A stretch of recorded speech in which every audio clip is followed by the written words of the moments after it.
I'm focused on his spirit cause it keeps me from his fire. The Holy Ghost was with me, so my fear I leave behind. My sins were all diminished when he took that breath and died. And if you think I'ma give up on my God, the devil is a lie.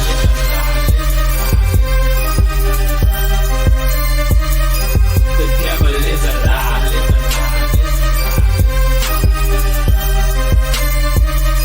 The devil is a lie.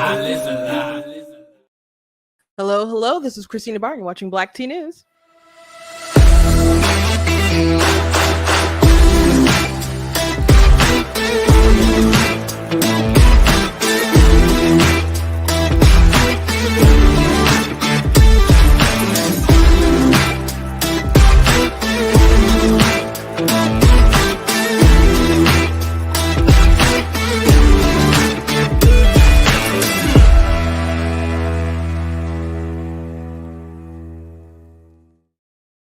Hello, hello. Welcome to Black Tea News. I'm your host, Christina Barr, and today we're going to be talking about Lila Rose making some comments about the Trump campaign and their recent kind of positions on abortion. And basically, she said, if you're not going to push pro-life agendas, then you shouldn't get pro-life votes. And plenty of people, including our pro-life, had much to say about it. I'm a little surprised that she spoke up, though, but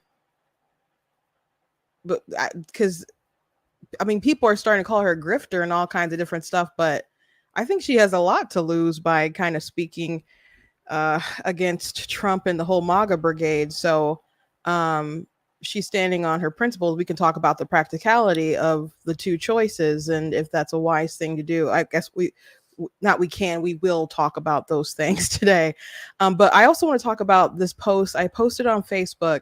So if you follow me on Facebook, you're watching this on Facebook, you probably have seen this already, but Feminists News had made a post about Kamala Harris. It's just silly. It's so silly. And I want to talk about it because this mindset of women is just so nutty about like this camaraderie of we have to come together and support a woman, and oh my gosh, they're so qualified, they're so this, and women have to try so hard, and men are, they barely have to do anything and they'll get ahead. And it's just so silly when you compare Trump and Kamala Harris. So I just got to show you the post so you know what I'm talking about, but we'll talk about that very soon. Okay, but before we jump into everything, I want to encourage you guys to go to blacktnews.com, check out different content on my website, different articles, videos, etc. If you like what I do here, please consider leaving a donation at blacktnews.com because it does cost a stream and run my website, all that stuff. So you guys can support. I very much do appreciate you guys. You guys can give on Facebook with stars. On YouTube, you guys can do super chats, but the best way to support is to actually directly go to the website and go give a donation there. I also recommend you guys check out different merch that we have available at blacktnews.com, like different t-shirts, different mugs, and so on. I do also have many books that you guys can check out on Amazon. I have 18 books altogether. 2 are nonfiction. Like one is Slay Your Fear, How to Overcome a Spirit of Fear. The other ones are like fiction, lots of different categories. This is a historical fiction fantasy book. I've got like paranormal romance. I got children's chapter books, and kiddies are starting school. Good luck to your kiddos if whether you're homeschooling or you're sending them out to the wild. My niece is starting school today for the first time, so I wonder how that went. So I'm eager to, I guess, hear from my sister how her first day was. So anyway, got books for all kinds of categories. I'm going to be releasing a picture book at the end of this year, so I'm very excited about that. My youngest sister is working on the illustration, so I'll be very excited for you guys to be able to see them and get the book. And it's very cute with a really wholesome kind of message in there. I was inspired by my nephew when he was just a little thing, he could talk, but not that great. Maybe he was 2, 3, and now he's in 4th grade, and the time just flies. And so I'll be glad to be able to get that out and share it with you guys. But I also do want to encourage you guys to check out my book. Of course, God is Blatantly Against Abortion. It's available on Amazon right now, and I have a revised edition that has a lot more content in it than it did before. So go ahead and check out that edition. The art on that cover is my sister's art, so she's the same one who's doing my picture book. So she's very talented. Anyway, let's hop to it. I don't think I have any other kind of announcements. Something interesting that is happening tomorrow. I will be seeing Am I Racist, which is Matt Walsh's movie. So it's coming out, I think, on the 13th, and or if it wasn't the 10th of September, but it's next month, which is very soon coming. I think it's the 13th is when it's coming out. So tomorrow I'm going to be able to see a special early viewing of it, and I'm so excited to see it. I wonder, my only concern with it, I'm sure there'll be like incredible kind of information in there and incredible moments. I think him being able to interview the author of White Fragility is like worth the price of admission. And I will tell you if it's worth the price of admission after I watch it tomorrow night. But the way them marketing it as a comedy, I'm curious about if it will really be comical enough to market that way. They've released a clip, and I didn't really think the clip was funny. It was uncomfortable to watch. It's worth watching, but it's uncomfortable to watch. I wouldn't say, oh, that was gut busting hilarious, So I will see. By the way, I got my fan going again. So if you're wondering why my hair is blowing, that is it. Okay, so let's start off with this feminist pro Harris situation here. And I have a little like background or feedback in my mic. If you guys can hear that, let me know. I don't think you guys can. It's just kind of in my headphones. Okay, so let me show you this post that I came across. Now I have no idea how this page entered my sphere. Okay, no idea. I made it. Let me just go back to the way it was. But this page ended up coming in my sphere. Feminist news. This race must be familiar for many women.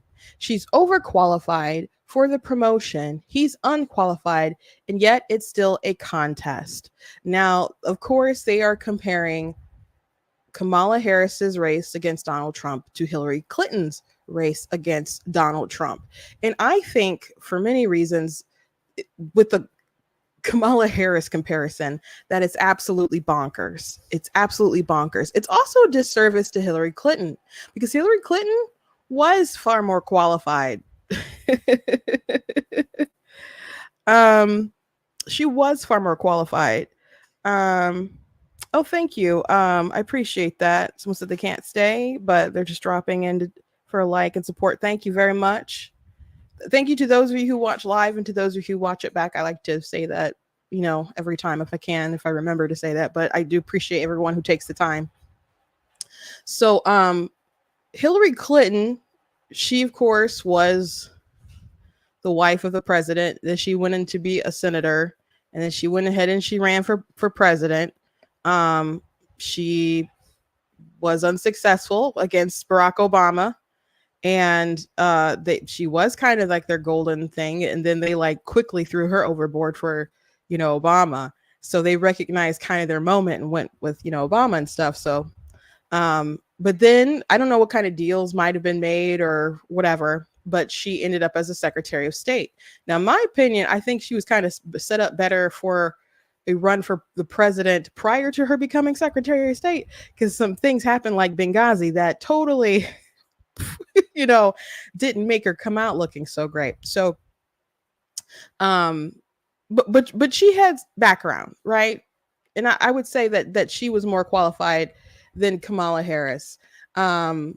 But at this point in time, and you could have a better argument because at that point in time, Trump wasn't the president. He hadn't held any kind of office. He was a businessman. So he has some kind of executive experience as far as leading corporations and supplying people with jobs, which is, I would say, very important. And not just small small business, a big business that's employed a lot of different people. So that's the sort of business experience that people would like to consider um, while you're running for president. So you could say he has no qualifications in the world of politics. And a lot of people really like that about him. That was the pitch. He's not a politician. And so people enjoyed that, but he did have qualifications, not just like the typical ones that folks have while they're like employed by the government for all their years or whatever. Kamala Harris, on the other hand, now Kamala Harris is the vice president, so it's not like she doesn't have experience. But every time you mention things about the current administration or things that she was connected to or over, people very much want to ignore that. So that's not a good thing. So it's like, okay, but she's vice president, but you don't want to tie her to anything going on right now. You don't want to tie her to the border. You don't want to tie her to the economy. Like she can get up and say, "Yep, prices are too high. It's very hard to live." I don't know how some of you are doing it. I'm paraphrasing, but she's getting up and saying all this stuff. And it's like, but ma'am, aren't you the vice president? By the way, according to some aides and stuff, she hasn't come out her own mouth because, of course, there's no media recording her with her talking about different subjects. Allegedly, she wants to fund a border. So that's a huge flip flop from someone who said that ICE was basically the KKK, who was framed, who pushed along the idea and the conspiracy that our border patrol agents were whipping migrants with horse reins, split reins. Very silly. She picked a VP candidate who said, tell me how high Trump's border wall is going to be, I'll invest in ladders. So very not good on the border, has fought for the border, against the border being funded. And of course, it's been open borders pretty much through her reign in the administration with Biden. So if all of her experience as vice president kind of looks like it's bad, then why should she be qualified to be the president? Now, if you want to not look at that and look at her record as a senator, okay, her record as a senator is one of the most liberal progressive, the most liberal progressive senators there is, even more left than Bernie Sanders. But they don't want to look at that experience and acknowledge that she's most liberal, because they want to say, oh, well, those aren't her positions anymore. And when she ran for president in 2020, those aren't her positions anymore. And how would we know that? She hasn't explained why she's changed her mind. If she's even changed her mind, no one is holding her accountable to that. The media just accepts aides making the claim that she's changed her mind, but she hasn't said these things herself, and she hasn't justified any kind of change of heart. So we're not supposed to look at the things that she sponsored as a senator and try to push through. We're not supposed to look at that. So can't look at her experience as a vice president, can't look at her experience as a senator, and as like a prosecutor, DA and stuff. There's corruption all over that. So I don't know if you really want to touch that time. You can color it and pepper it whatever kind of way you want. Because even when Don Lemon, I showed you guys a video like maybe 2 weeks ago, Don Lemon going to the people on the street, and they're like, I don't know anything about Kamala, or like, she's not experienced. Like, he's like, well, she was a prosecutor. She's a prosecutor. I'm like, why are you jumping to she's a prosecutor and ignoring the fact that she's in the White House right now? Oh, because she's in the White House right now. And she says, well, I want to fund a wall. Or build a wall. Like, why haven't you done it? Why haven't you done it? And why don't you do it right now? This time. Joe Biden, we know Joe Biden's not running the country. Like, he's on vacation again. After you just got off vacation. This man's tired.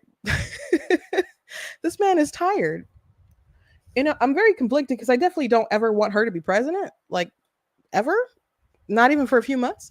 But it is kind of troubling that there's a guy running the country who totally isn't up for it, So just, so many things are disturbing. But back to this, let me show you guys this post again for anyone just popping in. So the feminist said this race must be familiar for many women. She's overqualified for the promotion. He's unqualified, and yet it's still a contest. So Donald Trump was the president. He was the president for 4 years, and a lot of people really enjoyed him being the president. A lot of people really enjoyed it. The reason why the current president dropped out of the race is because they were afraid that if people had to say, would I rather go back to Donald Trump or would I rather have a continuation of what's going on right now? They were afraid, terrified that not only would they pick Donald Trump and say, okay, I think we're going forward straight off of a cliff when we need to hit reverse. Not only were they afraid of that, they were afraid of the effect that Joe Biden would have all the way down ballot. So they pushed that old man out the window. They pushed him out the window. Okay.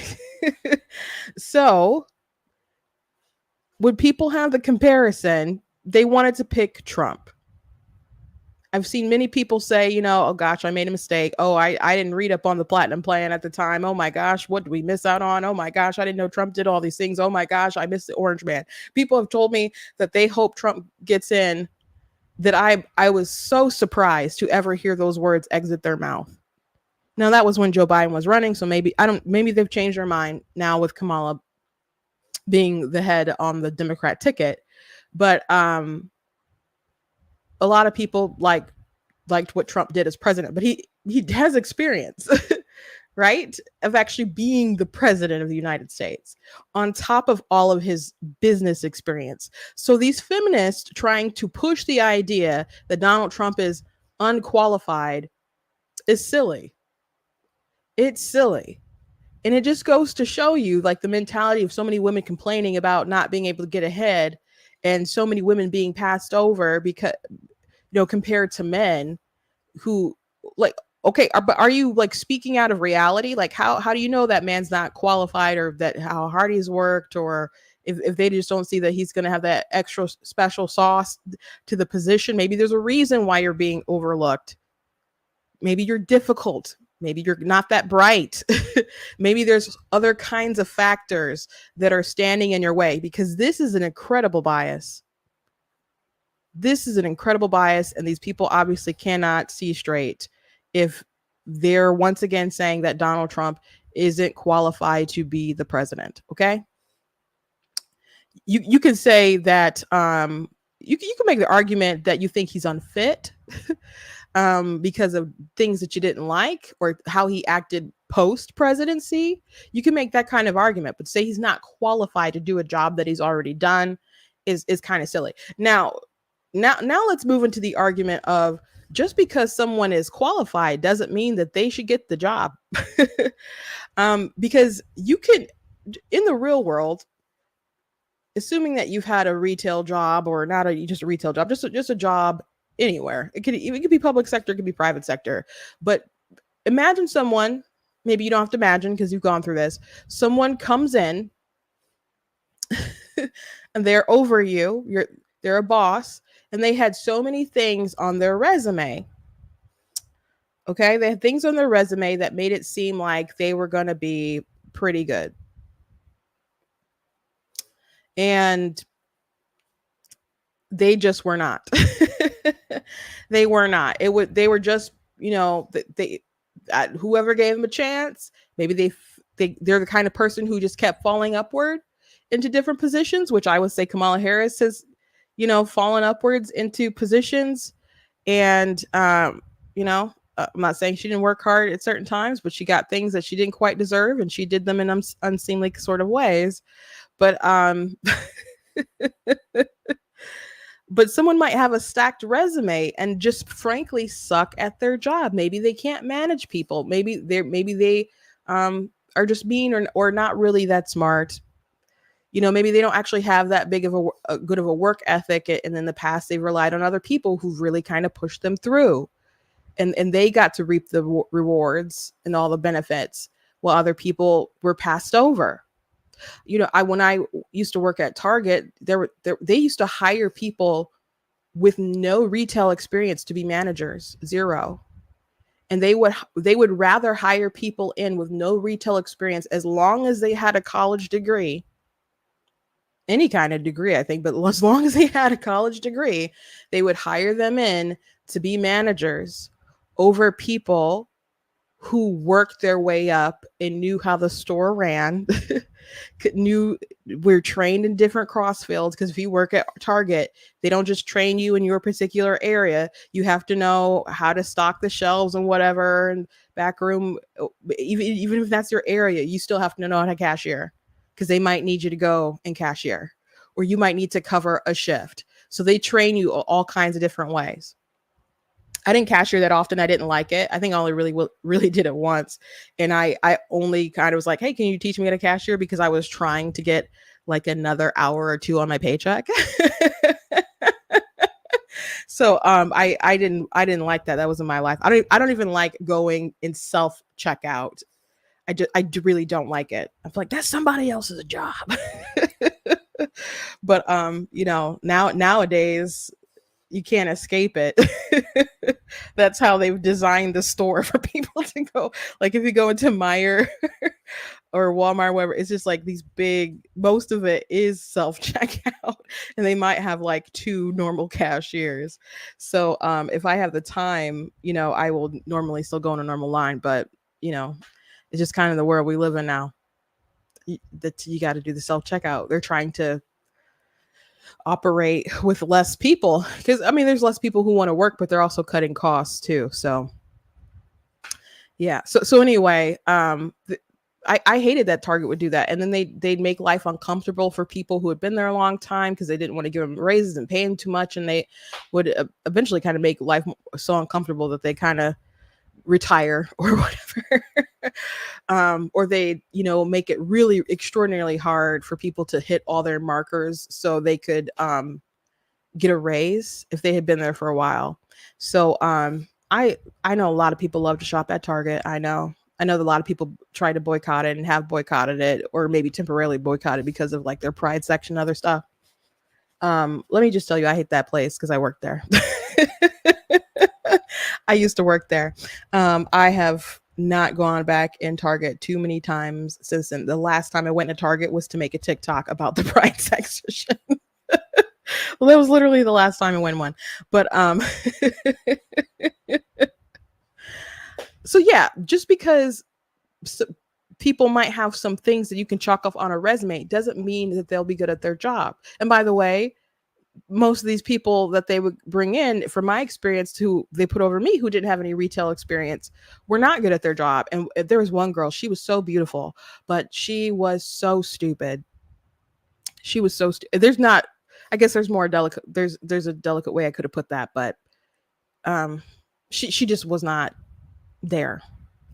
And she got my name wrong like every day. Like boldly got it wrong, like kept confusing me with this other girl who was a big black girl like me, but we did not look alike, and she was a couple shades darker. and so she would call me the wrong name like every day. That's not the only reason why she wasn't, she's just really ditzy. Beautiful girl.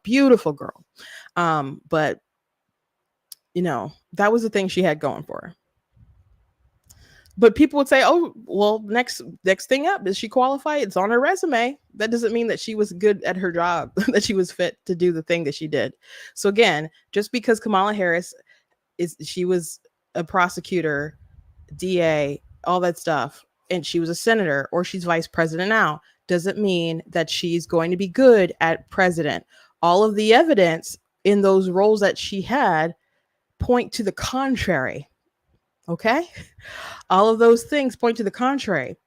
Donald Trump's time as president points to him being a pretty decent president again.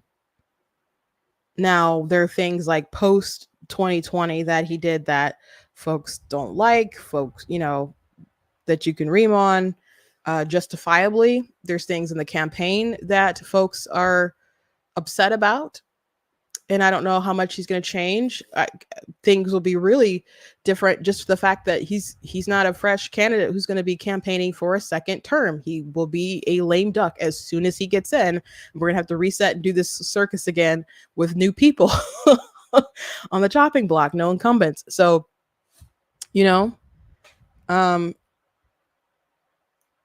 But from what we have, the experience we have in 2016, when people voted for him in 2016, they were taking a chance. Doesn't matter if you watched The Apprentice like I did. I love The Apprentice.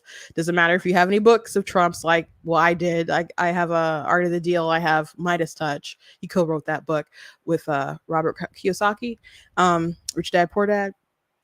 So you can feel like you knew him, had conversations with folks that he knew, heard about different people he was going to put on in his administration, read about what kind of judges he was going to. No matter what you say, he was going to be a risk. He was going to be a gamble for if you voted for him. But he panned out for the most part, right? And so in 2020, when people decided to vote for him again, they were going off of knowledge that they had with him in the actual role. So this idea that these feminists are pushing that he's just not qualified is silly. It's silly. But by all objective measures. So again, it makes me question like the general logic of these women to be able to lie like this. And it had so many shares. It had 53,000 like responses. I mean, some of them were teary faces and likes and so on. I had shared it and I got a response. Let me look at some of these comments or share some of these comments. Maybe some of you guys even wrote on here.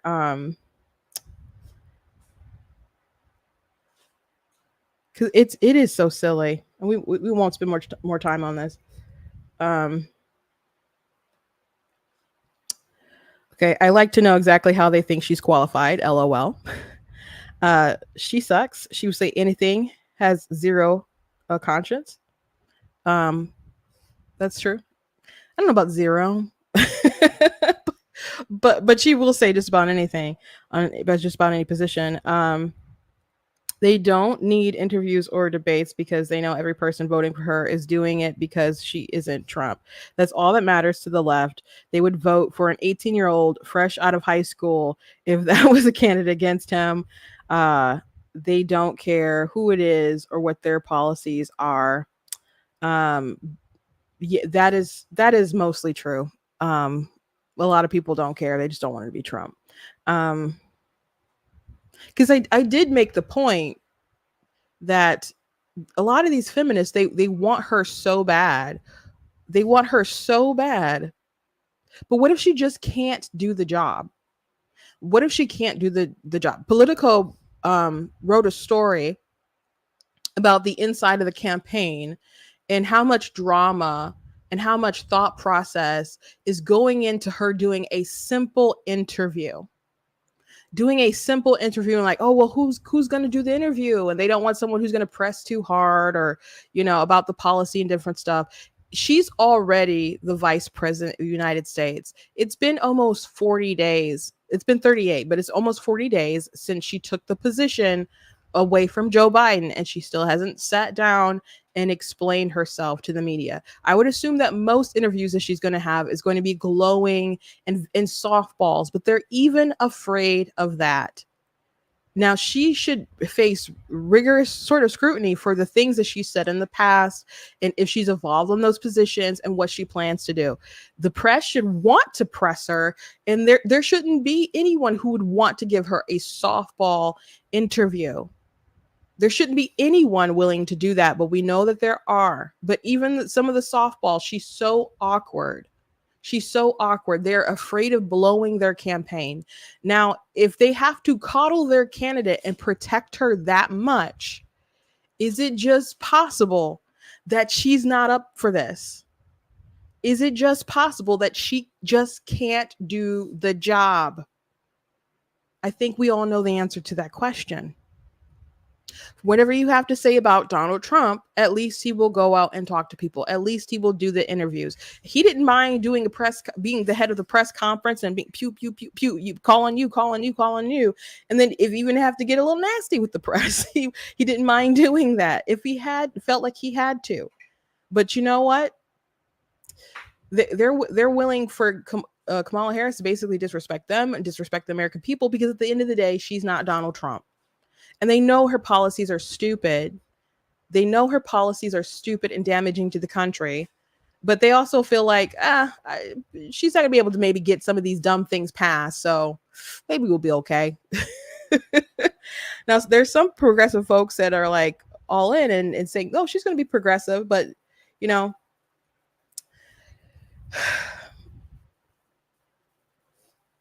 but what if she can manage to do all the things that she wants to do? America wouldn't be better off.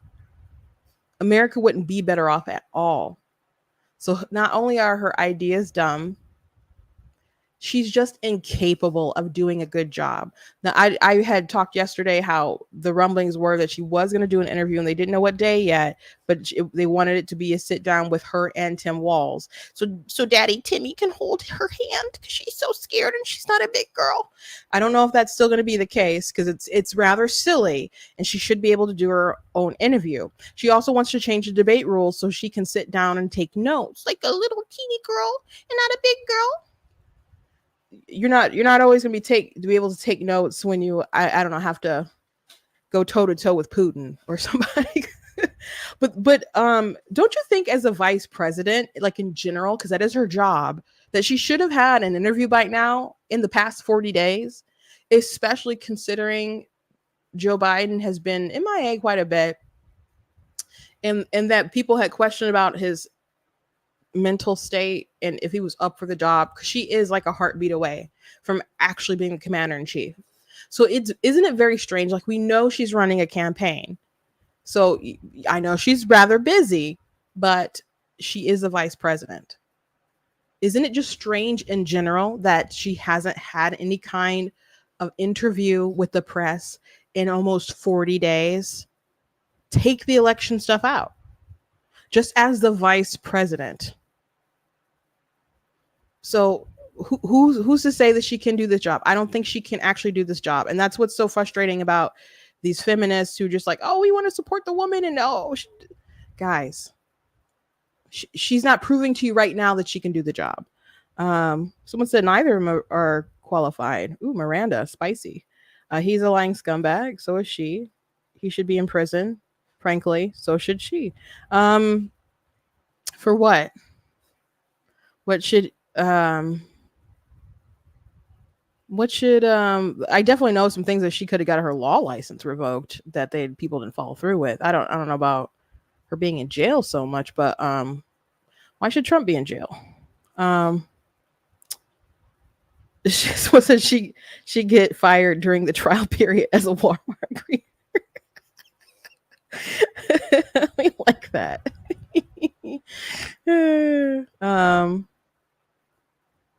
We should stop calling them feminists. They're not feminists. They're communists. Another thing, though, is I don't know how these feminists feel about. I'm not gonna read all these comments, but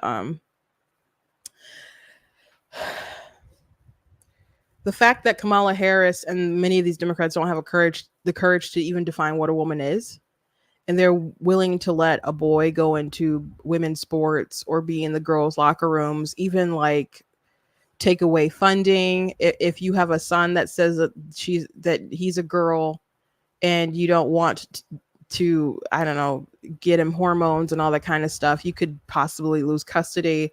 That's happening across the country.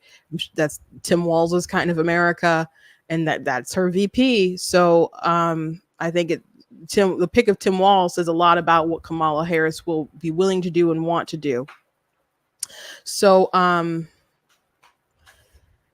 if you can say with a straight face that Laverne Cox is a woman, or Dylan Mulvaney is a woman, or that William Thomas is a woman, and you want us to just come and support women and support Kamala Harris because she's a woman, and be upset that, oh my gosh, I can't believe this is even close between Donald Trump and Kamala Harris. You need to go rethink your life, because if a man can put on a wig and a dress, or grow out his hair, maybe he'll grow out his hair, and say, I feel like a woman, therefore I am a woman, then you make womanhood entirely unspecial. And so why should we care that she's the first female anything? Why? Donald Trump could say, by the way, I've been a woman my whole entire life. I just discovered this, but it's always been this way. So he would have been the first female president. If your logic is somewhere there, then then you're ridiculous. Then you're ridiculous, and you're no friend to women, though feminist you may claim to be. Anyway, let's move on. Let's move on. So yesterday, I talked a bit about some comments that Donald Trump made regarding, JD Vance made some new comments about if there happened to be some legislation that came to Trump's desk that was a federal ban, why?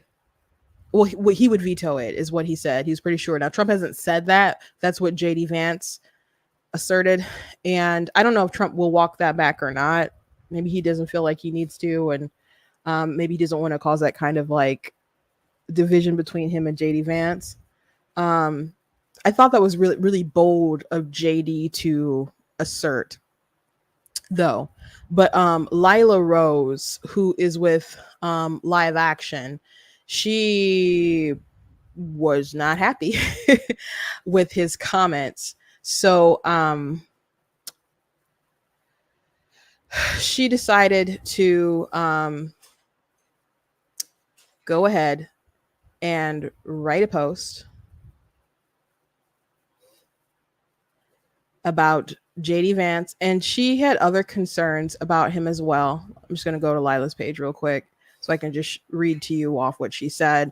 It wasn't just one post, but folks are mad about her stance. And I'm surprised. I think she has a lot kind of to lose by stating some of this stuff. Let me start with this one. Okay, so in case you didn't hear this the other day, here we go. Democrats made the case this week and beyond this week that Donald Trump, if elected, will impose a federal ban on abortion if he wins. Now, Donald Trump says he won't, but can you commit, Senator, sitting right here with me today, that if you and Donald Trump are elected, that you will not impose a federal ban on abortion? I can absolutely commit that, Kristen. And Donald Trump has been as clear about that as possible. I think it's important to step back and say, what has Donald Trump actually said on the abortion question, and how is it different from what Kamala Harris and the Democrats have said?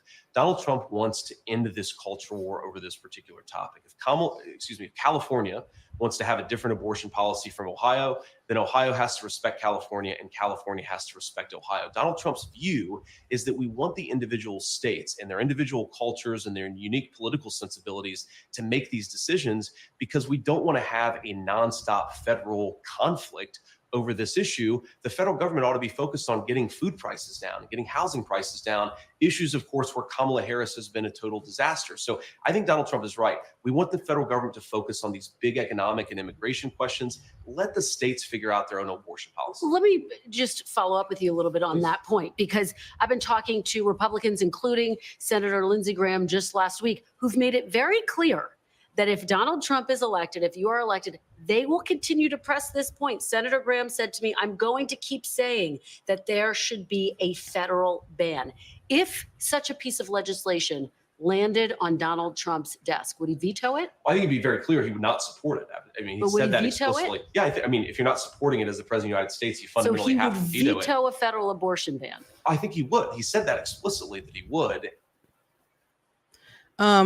The clip I showed went a little bit longer yesterday, and she's like, he hasn't explicitly said that, and he hasn't explicitly said that. That's why I said I think JD is kind of going far with assuming what Trump would or wouldn't do if the bill magically like appeared on his desk. Not magically, but if somehow they managed to get enough Republicans who would pass that, would he veto it? I don't know that Trump would. Even if they say that, I wouldn't say that he for sure would do that. That would be like biggest L forever. So I don't think such promises should be taken with much sincerity, to be frank. But I don't think that was JD's place to like affirm something so strict there. Now people are flipping out about, like, they're saying it's one thing to say that you think it should be a states' rights issue, but if it landed on your desk to say that you would oppose an abortion ban, and Lindsey's Graham, his ban is 15 weeks, not all throughout the pregnancy, but most abortions happen like in the first trimester. But his reasoning, which I explained yesterday, is like that's when we would start giving the baby some kind of meds if we operated them in the womb. So if that's where we're concerned about pain, then that should be like the max of where we decide to protect them. So I think even beyond the veto stuff, that what JD Vance said, which I was pretty disappointed in that, I think the worst thing, and I didn't really go into it that much yesterday, so if you'll just entertain me for a while, I think the issue here is that he said that he wants to end the culture war with this issue, and Donald Trump has basically said he wants to end the debate, and the concern is that they will move the right in a direction where they just kind of give this up and become ambivalent. And I understand there's plenty of people who don't want to fight about this and argue about this all the time. But we are talking about killing children, right? So I know, imagine was the 1800s and I was listening to Republicans say, I don't know if we want to keep, this is really controversial. I this whole slavery thing. I just kind of like, bruh, I'm in chains. Like, are you gonna do something? Like, can you please do something? Like, and they're like, no, we really need to respect Texas if they want to hold slaves. Like, I'm from Texas. Like, what are you talking about? I'm not from Texas, but I'm just playing into the analogy. So I think this idea, and I'm working on an article and I've already talked about this, but Democrats have a very immoral position here with abortion, but they have conviction about it, and they're arguing we think this is a fundamental right for women to be able to decide what they want to do with their body. We shouldn't restrict it or whatever. They're taking their logic to all the way to the logical conclusion, and with saying no restrictions basically, but it's her choice. It's a fundamental right. How dare you try to limit it across state lines? It's like how you wouldn't limit civil rights across state lines. And the Republicans at this point are saying abortion's wrong. It's killing a baby. But if California's cool with that, we have to respect that. We have to respect if California wants to kill babies. To me, it just sounds like we have to respect, Texas if they want to enslave people. If that's their right to do that. So the idea that we're going to just take this out of like the culture war stuff, I don't think it should be like a party division thing at all. And unfortunately, I think the people who need to be evangelized to the side of life and protecting the unborn right now are Republicans, because a lot of them are pro-choice, and a lot of them don't understand this issue, and a lot of them are being persuaded into the pro-choice category as opposed to like moving people further to the right side of the issue. So I think I don't like the comment that he made about vetoing the bill. And again, I think I don't know if JD got permission to say something that boldly. But the idea that they want it to not be a conversation anymore. So if Texas decide, if California and Michigan and Minnesota and DC, if they all decide, Colorado, they have, their extreme views on abortion, and they decide what they decide, how much are Republicans still going to push to change that? Because when Democrats, well, we won't just say Democrats, but when gay marriage was rejected in California, that's where the country was. They rejected gay marriage in California in 2008. Seems like a lifetime ago, but it wasn't that long ago. The gay lobby did not say, oh, that sucks. I guess that's just where America is right now. They said, no, we think this is a fundamental right, and we're going to push this. And they pushed it all the way to the Supreme Court. They pushed it all the way to the Supreme Court and got gay marriage for everybody. So I don't want Republicans to have this attitude that we're just going to basically surrender the issue because all that sucks. That's the culture. That sucks. And I see some people saying, well, it's the fault of the pro-life lobby or people who, you know, because they haven't changed enough hearts and minds. It's like, okay, but Trump isn't helping and JD's not helping now. They're not helping the issue. And it's like, well, it's election time. Be quiet. You can talk about this later. Okay, when are we supposed to talk about it? Because you guys didn't want us to talk about it leading up to the midterms. You didn't want us to talk about it after the midterms or between. And there's always an election. There's an election somewhere every year in the country. So it's always necessary to talk about it. It's always necessary. And you should be able to define and defend your positions as opposed to surrendering to the other side. Because if there's not a contrast, people don't know why they should vote for you. Now, there's enough issues between Kamala Harris and Donald Trump that you can make a strong case for voting for Trump over Kamala Harris, obviously. But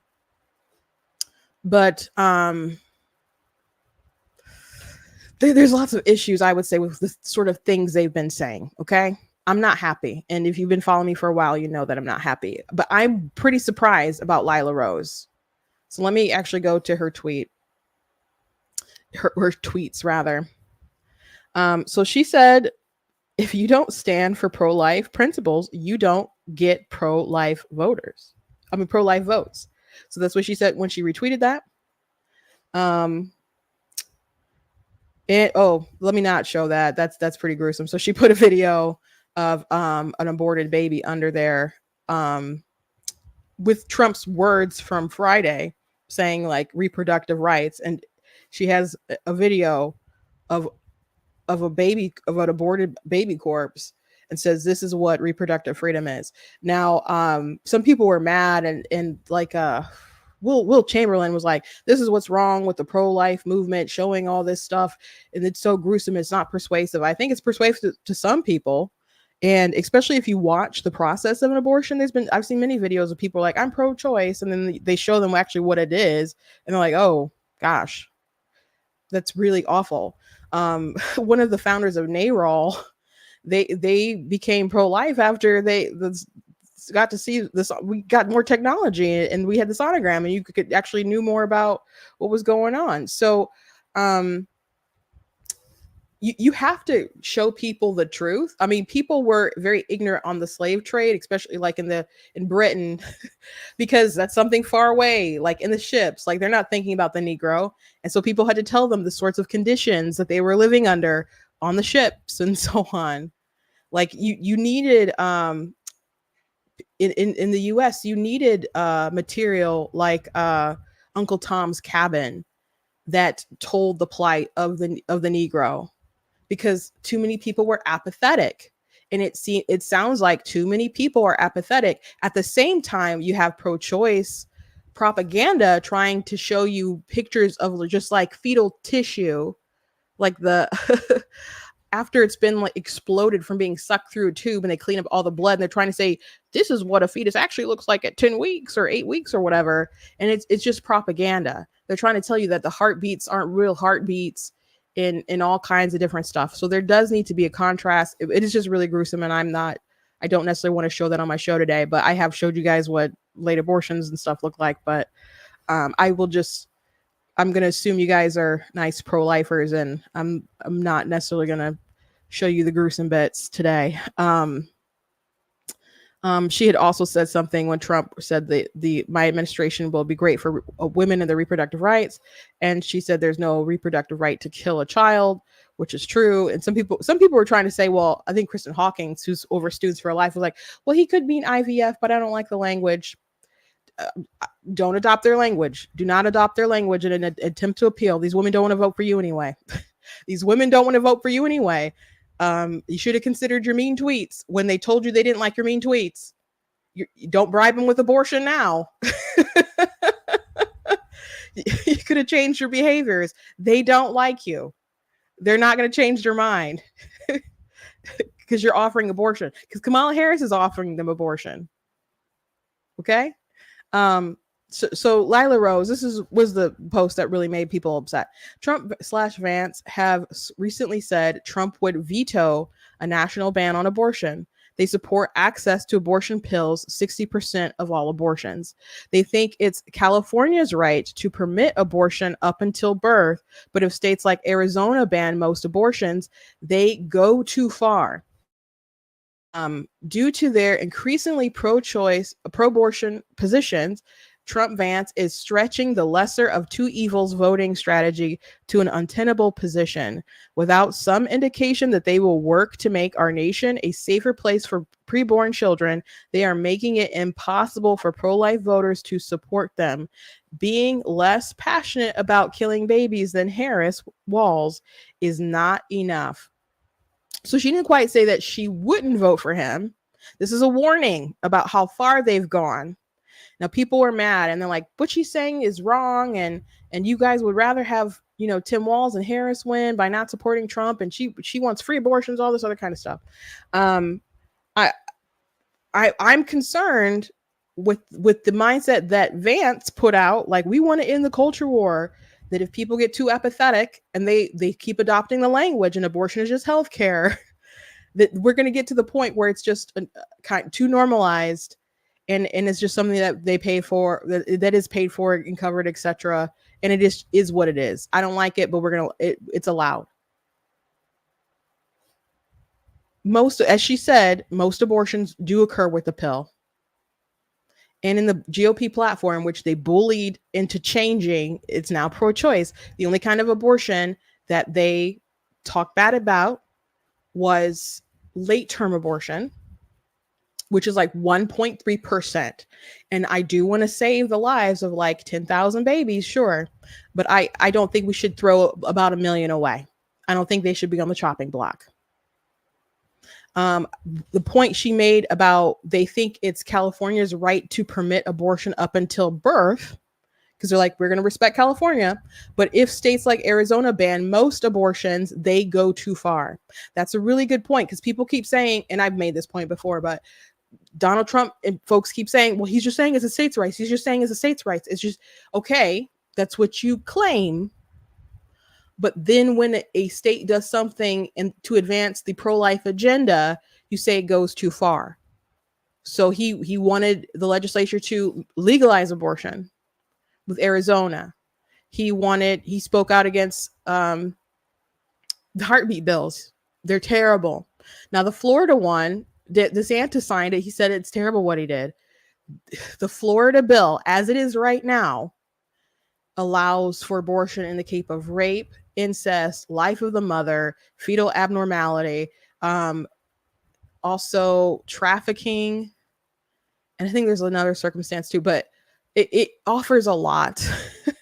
There's so many, I think like bodily, like severe bodily injury and stuff. So it has a lot of exceptions. All DeSantis did was say, instead of 15 weeks, we're going to take it to 6 weeks. So when there's a heartbeat, and not only heartbeat, your brain has begun to grow at that point too. Okay. They're saying we're going to protect that life. Now, I think heartbeat bills are actually inconsistent, because I'm like, it's still a human and alive prior to 6 weeks and stuff.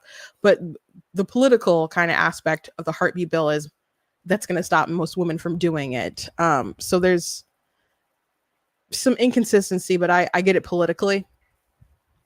But people will still say, well, that's not enough time. And then you have to explain to me why you should have any time to decide to kill your child. Why should we give you time to mull that over? Why do you deserve time to figure out? Let's say we had a window of time. Like, let's say there was a special day where you could decide that you're going to unalive your kids throughout their life. But it was a special day. It's its own special purge day for parents if they decide that their kids have just driven them crazy too much. And they're like, you know what, this kid's really expensive. I'm just waiting for the 12th of March to be able to decide if I'm going to whack this kid or not. And let's say someone slept through most of the day and they have enough time to decide. And they're like, oh, no, I know it's the 13th, but I need another hour to mull it over. I've got the axe in my hand. I just don't know if I'm going to chop them up yet. Like, it's silly. Why should you have more time to decide to kill them? Why should you have that right to do that? There's so many exceptions in that law. That's how people should be talking about Amendment 4. It's already generous enough. Why should you have more time to figure out whether you're going to kill your child for birth control? Because it's basically birth control reasons at that point. Because it's not rape, it's not life of the mother, because those things are covered. It's very generous as is. It is. But that's terrible to Trump. That's what he said. Now I hope he comes out strongly against Amendment 4.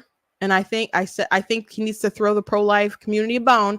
I think Lila isn't saying that it's over, like we shouldn't vote for him, but she's trying to flex her muscles here and leverage her vote.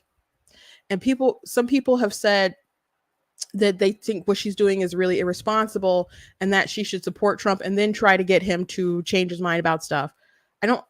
How do you exercise your power after you've already given the person what they want? When you've already given them the power, they don't have. It was kind of like, do you guys remember when Ice Cube was trying to talk to Joe Biden about like doing different things for the Black community, and they said maybe we can talk after the election. Why would he talk to you after the election? You want his support and maybe you're going to do something for him? But no, go after his vote. And what did Donald Trump do? He met, they met, his people met with him, and then they came up with a platinum plan. And they pushed it. But they were willing to have that conversation. But you don't tell people afterwards, like, maybe I'll get to you afterwards. No, you make campaign promises and then you fulfill them. But all the indications right now is that he's pro-choice and is going to be antithetical to the pro-life movement. That's where all the evidence is pointing right now. So Lila Rose, she's an activist. It's not her job to just make things easier for Trump and get him elected. It's her job to save the lives of babies. And people have come out and talked about live action and how they spend their money and how much she gets paid. And Ali Stuckey defended her. She's like, why shouldn't she get paid a good amount for this, for all the years and stuff that she worked to put into? I haven't looked that deeply into the finances and stuff myself. But the reason why they're looking into the stuff is because, and they did a few months back, is because they want to discredit her because she criticized Donald Trump. Maybe there's some criticism to be had. Perhaps there is, but the reason why they're attacking her is because they don't like the fact that she is saying, hey, he needs to throw us a bone here. He needs to throw us a bone here. So Kyle Rittenhouse, he said he didn't want to support Trump because he wasn't good enough on the Second Amendment. And then all of a sudden, not all of a sudden, it was like a day, maybe. As we covered that story, there was like a new tweet that came out. It was like, okay, I talked to some people within the Trump administration, and they're saying that they're going to take care of the Second Amendment, protect it and stuff. Like, I would hope that there's people in the Trump camp that are seeing these conversations, and that this has been really elevated. There's a lot of people attacking her, and since there's a lot of, her tweet could have maybe died in obscurity, but so many people are talking about it that we're having a conversation about right now, and other people have been having conversations about it. So I'm assuming maybe someone in Trump's world has seen this, and maybe they could have a conversation of, we need to delicately course correct so we don't demoralize these people, so they'll still cast their vote and knock doors, because they desperately need volunteers. They need people to be enthused because they don't have the ground game. They don't. So she's saying, I think she's still saying the ball is in their court. But there's all kinds of reactions to her. Lauren Chin, I guess, agreed with her. I supported Trump when he said he wanted to leave it as a state's issue. That's ... fine. But saying you would go out of your way to veto an abortion ban, you'd potentially use your executive power to overturn congressional legislation and the will of the people. No, I'm done. By the way, Dobbs does not say that the legislature cannot make any kind of federal laws about abortion. It doesn't say that. I think JD Vance has a point. Like, if we get into a federal back and forth with this issue, like one Congress makes abortion legal, one Congress makes it not legal, and that wouldn't be great overall. I think the best way would be to have some kind of question about the 14th Amendment and who it applies to. And if there's no reason, I think, reading into it right now, why the preborn would be excluded from the 14th Amendment. And if you can't take away someone, deprive them of their right to life without some kind of due process, then that basically gets rid of abortion right there. So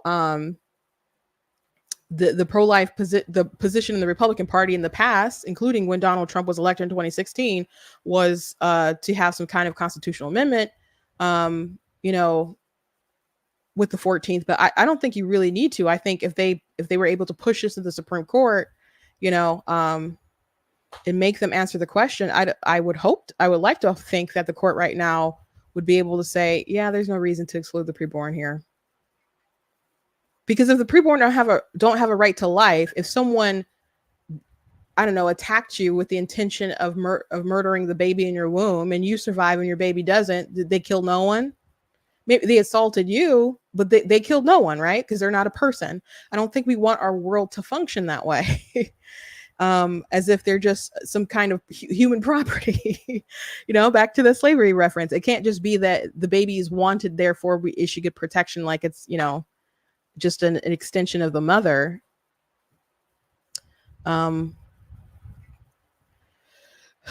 So let me go to some different responses of this tweet.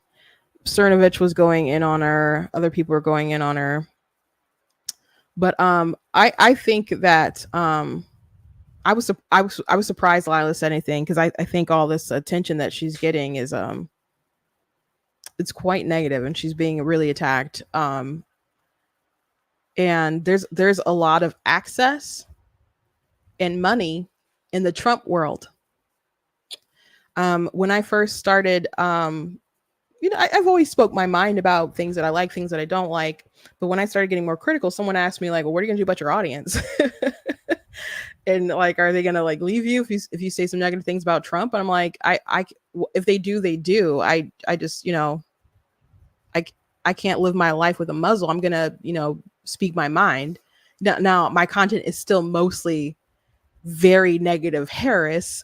So I can give you a dozen reasons why she shouldn't be the president, and that should be enough for you guys to be able to take that information and go campaign for Donald Trump. But I'm disappointed in these abortion comments. I am.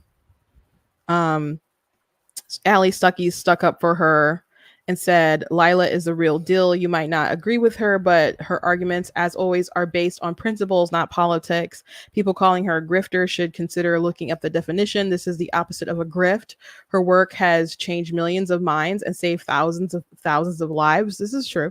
You want her on your team every day of the week. Lila's concerns represent most pro-lifers whose votes and enthusiasm are necessary to winning the election. Every time you mock and deride them, you, one, push them further away, and two, precipitate Republicans' pro-choice slide. I'm voting for Trump. I've likely convinced more Christian women to vote for him than anyone else. I also hate his recent abortion rhetoric and think he's wrong to compromise, even from a pragmatic perspective. But I understand why some Christian pro-lifers aren't voting for him, and their motivations in doing so are pure. I honestly believe some of y'all just want a group to blame if Trump loses. Talk about a grift. And I think part of that is true, because Cernovich is like accusing people speaking up against abortion stuff as being paid by Kamala Harris and stuff, and that's silly. You don't have to you don't have to go after people's character like that, especially without some kind of evidence. But to grift, and now there's plenty of people who are like desperately like, no, how dare you? Kamala Harris cannot win. They're going to bring in communism. We need to care about our families, and can we feed our kids? And so there's real life concerns, and not everybody who's like pushing back angrily and making these accusations are doing it for some kind of grift, but there are people who are grifting to some degree and did so in the primary as well. But you know, I think her positions are principled, and frankly, again, I think that she has more to lose kind of by speaking out. Now I thought it would only be right if she said something, but I'm still kind of surprised that that statement is that strong. um Let me read some other comments. DNC aborted babies on site. Are you seriously willing to let that be every street corner, or are you willing to work with people who lean in your direction, allowing states to ban it, which will immediately save kids? Demanding perfection at the sake of children's lives is a wild stance. Again, the concern is that Trump's comments have been antithetical to saving the lives of children. So if states want to have abortions on site, on street corners, and have them paid for by taxpayer dollars, Trump supports a state's rights to do that. And this idea got that, okay, the most abortions are done by the pill. You can get a pill any kind of way from whatever state you're in. Oklahoma is a very pro-life state. That's where Abolitionist Rising is like centered out of. One of the guys contacted a website, gave a sob story, got abortion pills sent to them so they could just prove how easy it is to get the pills. I don't necessarily want to spread this information around because I don't want people to take it and do whatever. But the reality of the situation is you can be in a pro-life state and there's still going to be babies that die in those pro-life states unless you crack down on the pill. Most people don't need to go to a Planned Parenthood mobile place to have an abortion done. They can get the pill some other kind of way. And I don't know if they actually did surgical abortions there or if they just administered the pill so they can go home and take the second pill and have another one, have the baby, pass through them while sitting over a toilet. So if they're not willing to do anything about the pill, this states, right? Some states will be pro-life and they can pass their own bills and so on. That's true, but those babies are still going to die if you don't do anything about the pill. So, I mean, that's just, we can tell ourselves pleasant things, but the reality is I'm not sure in the direction of where Trump is going that it will lead to less babies being killed, to be frank. I think that he will fight against our taxpayer dollars paying for it. But there's situations where these people get so much money that they're willing to pay for the abortions so they can get the bodies. This guy who is going around talking about his daughter Clementine, who was aborted. It was kind of late, and his girlfriend aborted the baby, and he's devastated about it. But he said that the clinic or whatever paid for the abortion. She didn't have to do it because they wanted the body. So let's see what else people said. Some people agreed. You were happy when Roe was overturned. Did you not realize that it gave individual states the right to decide whether or not abortion would be legal there? Or did you think it was an all-out abortion ban like the left does? Methinks the pro-life people were confused about the overturning of Roe actually did. And now that Trump has said that he will honor the overturning, everyone's mad. People wanted it gone because it was an unconstitutional ruling that was preventing people from protecting life. But that doesn't mean that was the goal, to just stop there. And if you think that everyone was supposed to stop there and be like, states decide, that was never the goal of Lila Rose. That was never the goal of the Republican Party. That was never the intention. The intention was to continue on and to have one day have abortion be banned. Not honor California's wishes to kill babies. That was never the goal of the pro-life movement. People know what Roe v. Wade does, but Dobbs again does not say that you can't actually legislate abortion on the federal level. Now, I don't think we should get into a tit for tat back and forth, though. I think it's gross that the Democrats would want to like legalize abortion, that far up and stuff. Um, People said it's lunacy. This meme keeps going around. I would rather lose elections than compromise my pro-life principles. And then Democrats pass after-birth abortion, pack the Supreme Court, and abolish the Second Amendment, and be like, why is this happening? What are you saying, that you're going to let that happen? Like, if Kamala Harris becomes president, she doesn't automatically have all the votes to do all the things that she wants to do. I think it's more likely that Republicans are going to fight passionately against her than they would against Trump. And I'm not saying that means that it's better that I'd rather her than him, but this fiction that she's just automatically going to get what she wants isn't true. Now, it does scare me, the idea of Kamala Harris being able to replace Clarence Thomas or Alito. That would scare me. That would scare me. It does scare me. Not it would. It does. It does scare me. Let me see if I can find Liz Wheeler's tweet. Let me go to her page real quick. And then I want to show you this comic book about Lila that George Alexopoulos made. And I do normally like his comics, but I got some beef with this comic today.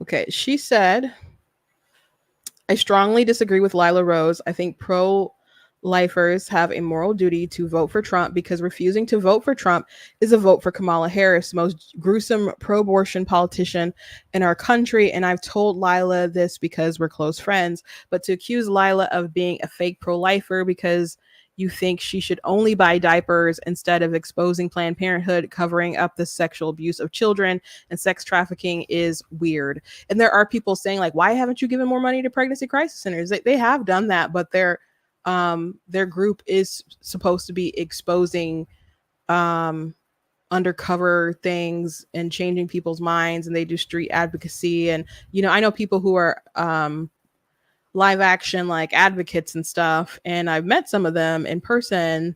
I don't know if they get paid. I'd assume they get paid they put in a lot of work. I'm assuming they're getting paid. There's a lot of hands in this, but people are accusing her of lots of awful, terrible things. To say, people saying that a vote for to not vote is just a vote for Kamala. I mean, that's not actually how it works, but Trump does need support. He does need support. But I think he should come to the table. I think Lila really wants him to. I think she'd much prefer if they threw her a bone.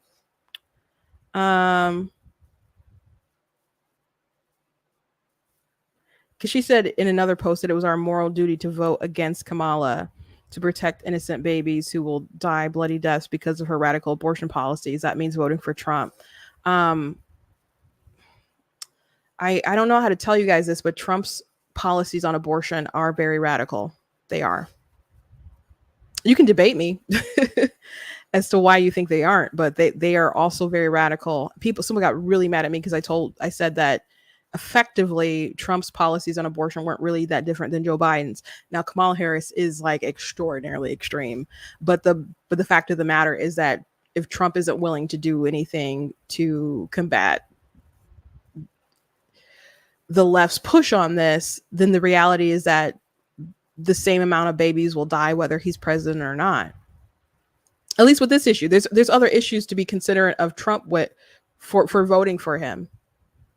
But if you make a career and it's your life's mission, like William Wilberforce, his life's mission was to end the slave trade, and your life's mission is to abolish abortion or ban abortion or whatever. I don't know if she would say abolish because they don't use the same kind of methods, but to basically end it, then this has to be a concern that you push. I can understand people being mad at Lila, but I don't see how you don't respect her position. So let me pull up George's he said, so this is his image of Lila. I refuse to vote for Trump if he won't stand for pro-life principles. He doesn't deserve pro-life votes. Kamala wins by 1 vote. Free abortions for everyone. Get in line. We're pulling up the bus. And looking kind of like, oh, geez. Well, better to lose by sticking with your principles than to win by compromising. And so I like George. I've interviewed George. I've liked a lot of his comics. But I understand that sentiment 100%. But if a state wants to give out free abortions, like if Planned Parenthood in Michigan sets up shop and says, I want to do free abortion. I want you to do free abortions, line up all the black people because that's who gets them. That's disproportionately in the state. Trump isn't going to do anything to stop that. So they're making this comparison when in reality, Trump isn't promising to do anything to fight this dystopian future that he just painted about. So I think Lila is begging for a bone. A lot of people are begging for a bone. My sister said, I was wondering if you knew about George's comment. Yeah, I saw it. Yeah, I saw it. I commented under it too, but I think that's what I asked. I'm like, is Trump going to stop the free abortions? Because again, if you're not willing to do anything about the pill, you're not stopping abortion, even in pro-life red states. And frankly, I think you have to do more than just ban the pill, or you have to criminalize the distribution of it. I think you have to criminalize abortion. Period. I think that's the only way that you really dissuade people from actually doing it. But and if you really want to say that it is murder and you are killing an innocent life, but besides the fact that you want to deter people from doing it, you do want to seek justice for the life that was taken. So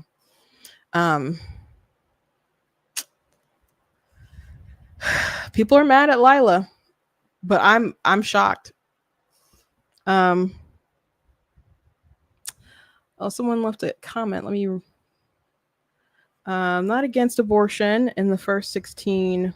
Let me make that bigger so I can see it. So I'm not against abortion the first 16 weeks, but I feel like there should be limits. Like when you go for a third, you should be sterilized. Accidents happen, but it's not birth control.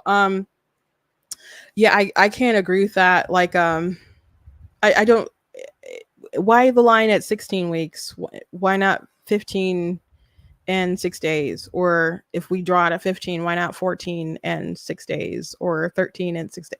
I don't see how that just sounds like an arbitrary line. And I understand that's where most Americans want the line to be drawn, at 15 weeks, or in this case you said 16. Most people don't want abortions after that. That's what's so funny about people saying we want to defend Roe v. Wade, we want it restored.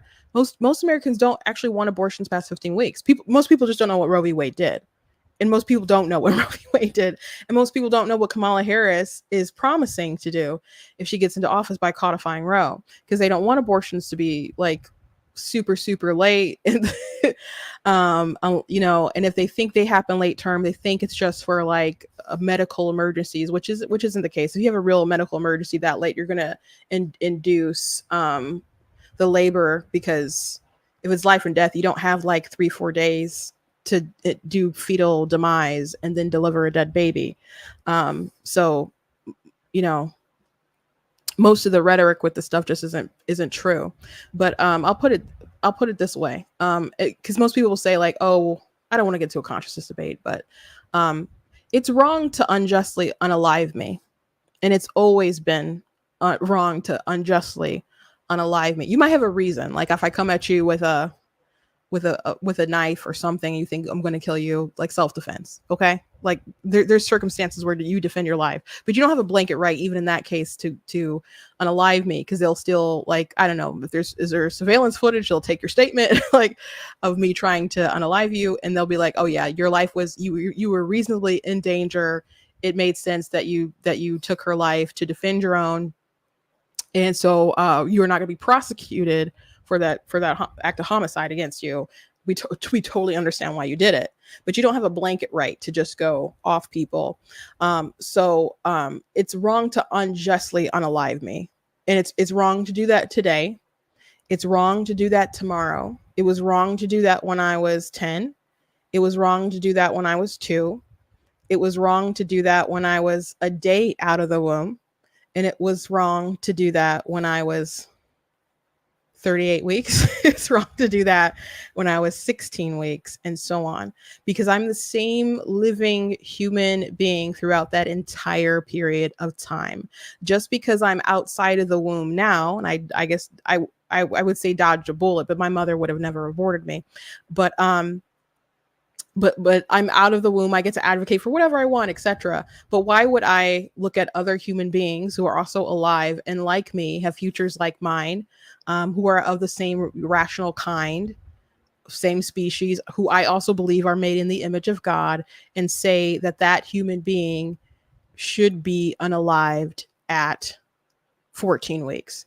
At 14 weeks, when all of its like major organs have begun to develop, the heart, the brain, the lungs, all that stuff. The lungs are very underdeveloped. That's one of the things that takes the longest to kind of get ready so they can breathe on their own.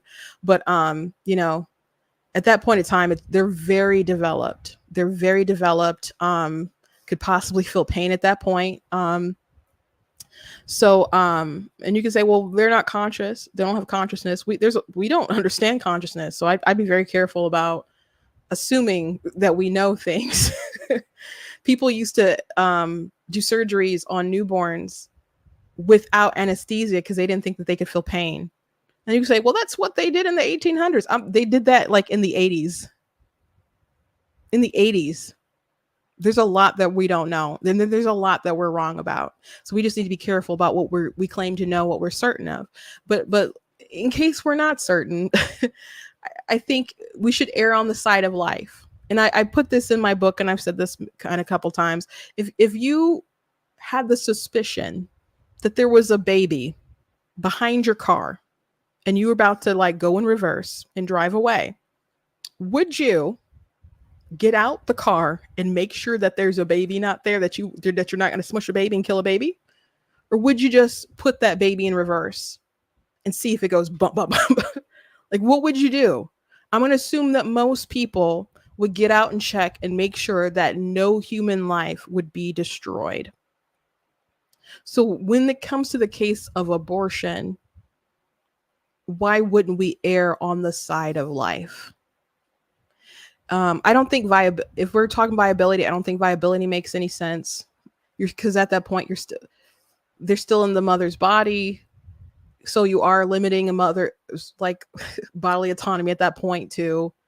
If you're just saying, I heard a good response today because someone said, well, they're not really an individual if they can't survive on their own. And if I remove a fetus and they die, they can't sustain themselves and they're not alive or whatever, or an individual. And so they ask the question, like, how long do they have to sustain themselves? Like, what? Like, how long do they have to be able to sustain themselves to be considered life to you? And they wouldn't give a time. He's just like, what if we could, induce and a fetus comes out and they're not going to live long, but what if they could live 5 minutes outside of the womb? Is that enough? Because a newborn can come out of the womb and only be alive for 5 minutes, even though they're at the gestational age where maybe they could be considered viable. Maybe there's another reason why they're not going to live. Like, you don't know what's going to happen. So I'm like, that's a really good point. That's a really good point. So, because people say that all the time, like, well, for how long? How long should they be able to sustain themselves without the help of their mother? Direct response, use specifically from their mother, because we all know that a newborn can't survive on their own. They need some kind of help. But for some reason, people can say, oh, well, it's abortion is okay because if you directly need the mother and only the mother can take care of them, then the abortion should be allowed. Okay, if a child needs their mother, that's why it's okay to kill them. If a child needs their mother, that's the ethic. That is the ethic you're defending. If a child needs their mother, then it's okay to kill them. I don't think we want to live in that world. And if we applied this outside of abortion, I don't think if there was a circumstance where deserted island, just you and your baby, only the mother can take care of them, I don't think you can take a coconut that just fell out of the coconut tree and just bash the baby's head in because the mother is the only person who can take care of it. I don't think that you would support that.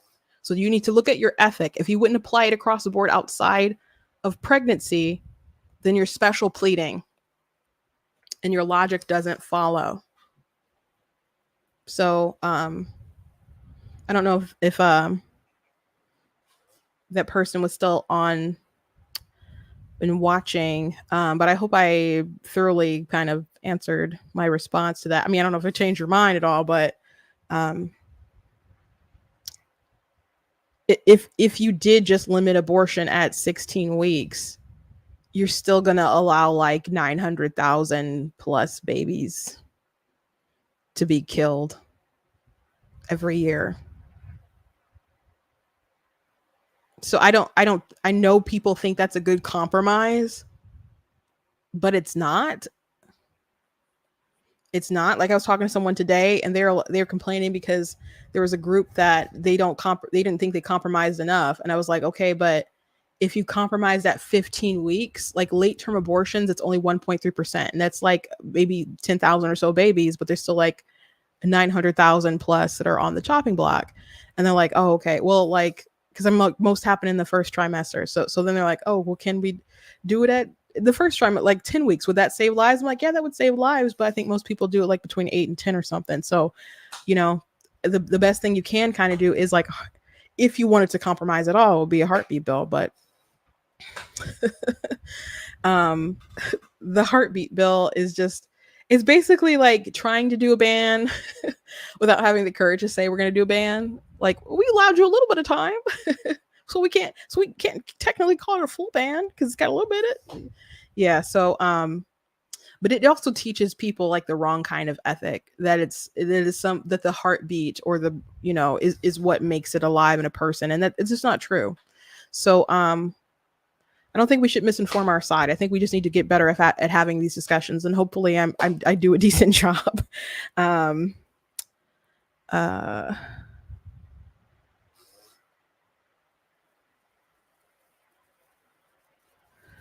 Anyway, let me see if was there anything else that I wanted to kind of mention before I let you guys go. I know we are like over an hour and a half over. We got on the topic I'm so passionate about. And again, please check out my book, Of Course God is Blatantly Against Abortion. I do have a revised edition. Maybe this was really fascinating. I just found out about this before I came on live, but I live in Michigan. So our Secretary of State, I had heard that they were trying to get Cornel West off the ballot, and a judge ruled that they couldn't get him off the ballot. But at the same time that they're trying to appeal and still get him kicked off the ballot, they're trying to keep RFK on the ballot. They're trying to keep him on the ballot. Now, this is messed up. This is what Axios is reporting. Why it matters. Kennedy last week said that he would withdraw his name from the ballot in the key swing states to avoid hurting former President Trump's chances in November. But in Michigan, one of the states that could decide the election, it's too late for Kennedy to remove his name per the Secretary of State's office. Minor party candidates cannot withdraw, so his name will remain on the ballot in the November election. Sherry Hardman, senior press secretary for Michigan Secretary of State Jocelyn Benson, said in a statement to Axios. So that just happened. I would assume today, maybe. Now this happened on the 26th. So this was yesterday. Cornel West back on Michigan's presidential ballot, judge rules. So they were trying to get him kicked off. Democrats want him kicked off because they want to give the best chance formerly to Biden, now to Kamala Harris. Okay. In Michigan, the state Democratic Party, Democratic Secretary of State Jocelyn Benson, and a voter backed by a Democratic aligned political action committee has challenged West's candidacy.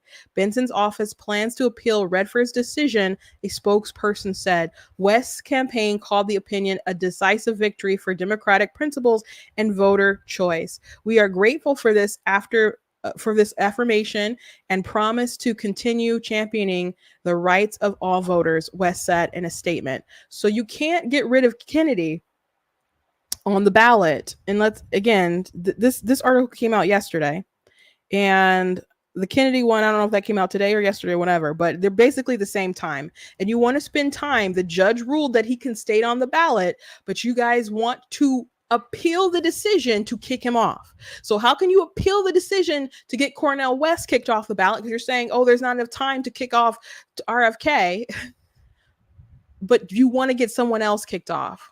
So you want to keep Kennedy on the ballot, let's be frank, because according to Kennedy himself, it will hinder Trump's election.